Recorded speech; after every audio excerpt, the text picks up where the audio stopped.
अब हम second question देखते हैं, सेकेंड क्वेश्चन को कैसे सॉल्व किया जाए।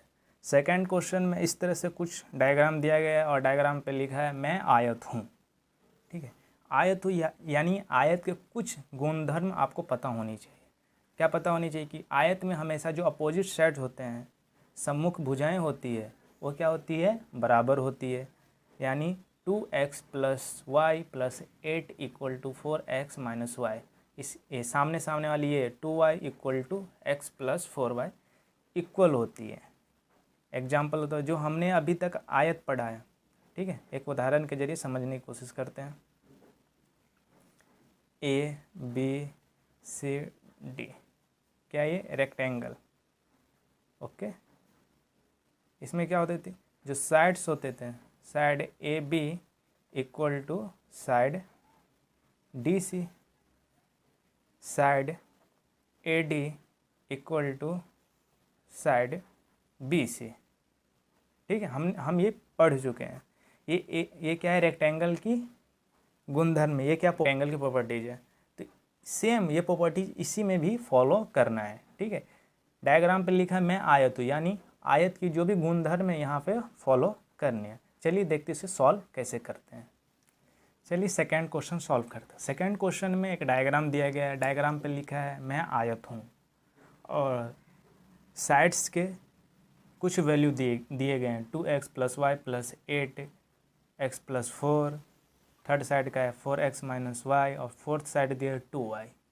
और कुछ क्वेश्चन पूछे गए हैं, x और y का मान ज्ञात कीजिए, मेरा क्षेत्रफल और परिमिति ज्ञात कीजिए। मेरा यानी आयत का, मेरा नहीं, आयत का परिमिति और क्षेत्रफल ज्ञात कीजिए। यहाँ पे क्वेश्चन में ज़्यादा कुछ लिखा नहीं है, डायग्राम के थ्रू बताया गया है और उसे आपको समझ के सॉल्व करना है। तो कुछ आयत के बारे में जान लेते, कुछ उसके प्रॉपर्टीज।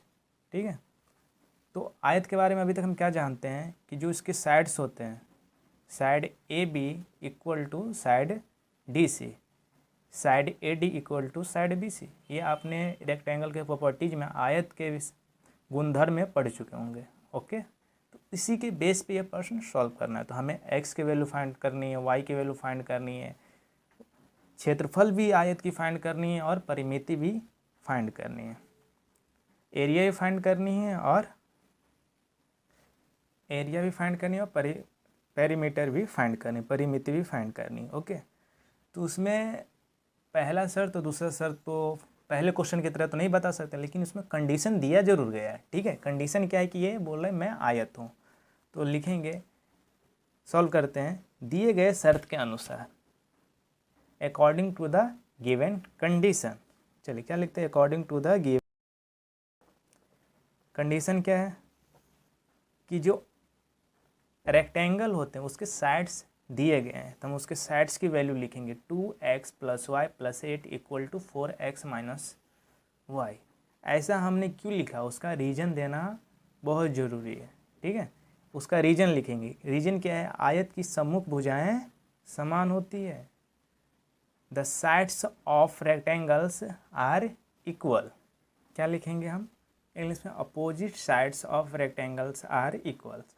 मतलब जो अपोजिट साइड्स होते हैं, सम्मुख भुजाएं होती है, वो क्या होते हैं, रेक्टेंगल में इक्वल होते हैं, समान होते हैं। ओके, तो हमने कंडीशन लिख लिया। तो इस जो इक्वेशन हमने अभी कंडीशन के अकॉर्डिंग लिखा है, चलिए इसे सॉल्व कर लेते हैं। 2x + y + 8, तो इसी दिए गए शर्त के अनुसार हमने पहला इक्वेशन फॉर्म किया। ओके, और उसका रीजन भी लिखा, कारण भी लिखा कि हमने ऐसे क्यों लिखा, मतलब ऐसे इक्वेशन कैसे फॉर्म किया मैंने। ठीक है, अब ये जो इक्वेशन है, अब इक्वेशन को सॉल्व करेंगे। सॉल्व करने पे हमें क्या मिलेगी, x - y = 4। ठीक है, हमें क्या मिलेगी, x - y = 4। कैसे किया सॉल्व कर देख लेते एक बार। 2x + y + 8, ये रेक्टेंगल के one side equal to opposite side. Okay, 4x - y, x के साथ मैंने x को रखा, 2x - 4x + 8 और y को y के साथ रखा। y इस साइड जाएगा इक्वल के, तो क्या हो जाएगा, माइनस से प्लस हो जाएगा, तो y 2y हो जाएगा और 2x - 4x - 2x हो जाएगा, और 8 इक्वल के इस साइड आएगा तो माइनस हो जाएगा प्लस से। ओके, अब मैंने 2 क्या कर लिया, कॉमन निकाल लिया। कॉमन निकालने पे 2 क्या करेगा, मल्टीप्लाई करो, उस साइड जाके डिवाइड करेगा, क्या आएगा y minus x equal to -4। ठीक है, y minus x equal to -4। मैंने क्या किया, सिर्फ साइन का इंटरचेंज किया, साइन को क्या किया, इंटरचेंज किया आपस में। तो y समझो या -1 से मल्टीप्लाई कर दो, तो -1 से अगर मल्टीप्लाई करेंगे तो क्या मिलेगा, -y प्लस एक्स फिर +4। और इस तरीके से हमारा पहला इक्वेशन तैयार हो गया। ठीक है, वैसे ही क्या करेंगे, सेकेंड इक्वेशन को भी बनाएंगे। सेकेंड इक्वेशन क्या रहेगा, रेक्टेंगल का अदर साइड रहेगा, जो आयत की दूसरी साइड है चौड़ाई, अब वो रहेगी 2y equal to x plus 4। तो इसकी इक्वेशन कैसे बनेगी, x minus 2y equal to -4। ठीक है, ये इक्वेशन फॉर्म में, इक्वेशन का नाम देंगे x minus 2y equal to -4 का नाम देंगे 2। पहला इक्वेशन और दूसरा इक्वेशन, जो पहला समीकरण है और दूसरा समीकरण है, उसके अकॉर्डिंग हम अब सॉल्व करेंगे। ओके, मतलब अब हम देख सकते हैं सिंपल समीकरण मिल गया, अब हम इसे सॉल्व कर पाएंगे। अगर मैं यहाँ पे x के साथ 1 है, यहाँ भी x के साथ 1 है, अगर मैं इसे माइनस कर दूँ तो यहाँ पे x आपस में कट जाएंगे, हमें y की वैल्यू फाइंड आउट हो जाएगी। ओके, चलिए सॉल्व करते हैं इसको। हमने 2 इक्वेशन फॉर्म कर चुके हैं, अब क्या करेंगे, इक्वेशन को आपस में सब्ट्रैक्ट करेंगे। सब्ट्रैक्ट क्योंकि उसमें से एक चरांक कट जाएगा, एक वेरिएबल कट जाएगी और सेकंड की हमें वैल्यू फाइंड आउट हो जाएगी। तो क्या करेंगे,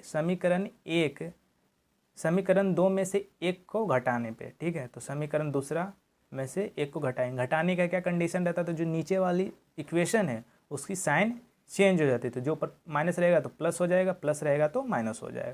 ठीक है, -4 -8 आएगा, x घट जाएगी, 2y और +1y क्या आएगा, -y आएगा, तो माइनस माइनस भी कट जाएगा, तो y इक्वल टू 8। मतलब हमें y की वैल्यू कितना मिला, 8 मिला।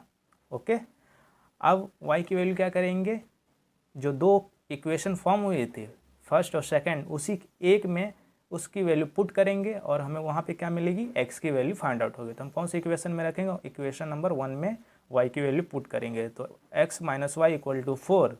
तो y की वैल्यू कितनी, 8 है, तो y को रिप्लेस करके 8 रखेंगे और यहाँ पे से हमें क्या मिलेगी, x की वैल्यू मिलेगी। x की वैल्यू कितना मिली हमें, 12। तो जो उसमें फर्स्ट क्वेश्चन पूछा था x और y की मान ज्ञात कीजिए, मतलब x और y की वैल्यू फाइंड आउट कीजिए, तो हमने x और y की वैल्यू फाइंड आउट कर लिया। लेकिन उसने और क्वेश्चन पूछा तो क्या था, क्षेत्रफल और परिमिति। तो चलिए हम क्षेत्रफल निकालते हैं। हमने अभी तक x और y की वैल्यू फाइंड आउट की है। सेकंड क्वेश्चन पूछा है क्षेत्रफल और परिमिति भी फाइंड आउट करनी है। तो क्षेत्रफल का, आयत का क्षेत्रफल का फॉर्मूला क्या होता है, लेंथ इनटू ब्रेथ। तो हम लेंथ इनटू ब्रेथ के थ्रू हम आयत का क्षेत्रफल यानी area of rectangle find out करेंगे। ओके, चलिए फाइंड आउट करते हैं। एरिया ऑफ रेक्टेंगल का फॉर्मूला क्या है, लेंथ इनटू ब्रेथ। लेंथ क्या है, 2x + y + 8। पहला लेंथ ये है, दूसरा लेंथ क्या है, 4x - y। तो दोनों में से किसी एक लेंथ ले, 4x - y लिए और ब्रेथ 2y मैंने लिए। ओके, अब क्या करेंगे, यहाँ पे x और y की जो वैल्यू फाइंड आउट किया है, अब x और y के जगह पे रिप्लेस करके लिख देंगे। तो 4 × 12 - 8, 2 × 8। ठीक है, 8 क्या है, y की वैल्यू जो हमने इस अभी फाइंड आउट की है, y की वैल्यू। ओके, अब मल्टीप्लाई और मल्टीप्लाई करेंगे, 12 × 4 48 - 8, 8 × 2 16। ओके, क्या आएगा, 40 × 16, फिर 40 × 16 कितना आएगा, 640 आएगा। तो क्षेत्रफल हमेशा स्क्वायर मीटर, स्क्वायर सेंटीमीटर ऐसे लिखी जाती है। ओके, लेकिन यहाँ पे यूनिट नहीं दी है, तो हम क्या लिखेंगे, स्क्वायर यूनिट लिखेंगे। क्या लिखेंगे, स्क्वायर यूनिट लिख देंगे, कोई यूनिट नहीं दिया रहेगा तो। ठीक है, वर्ग इकाई। ओके, इसी तरीके से हम परिमिति फाइंड कर, परिमिति का फॉर्मूला क्या है, 2 × लेंथ प्लस ब्रेथ ब्रैकेट में। इंग्लिश में क्या होता है, पेरीमीटर फाइंड करेंगे, किसका, पेरीमीटर ऑफ रेक्टेंगल। ठीक है, इसमें भी एक लेंथ लेंगे प्लस ब्रेथ लेंगे और x और y की वैल्यू पुट करेंगे, तो हमें क्या मिल जाएगी, पेरीमीटर मिलेगी। पेरीमीटर कितना मिलेगी, 112 मिलेगी, 112 मिलेगी। इसकी यूनिट क्या होगी, इसकी यूनिट नहीं दी तो हम क्या लिखेंगे यहाँ पे, इकाई। ओके, 112 इकाई।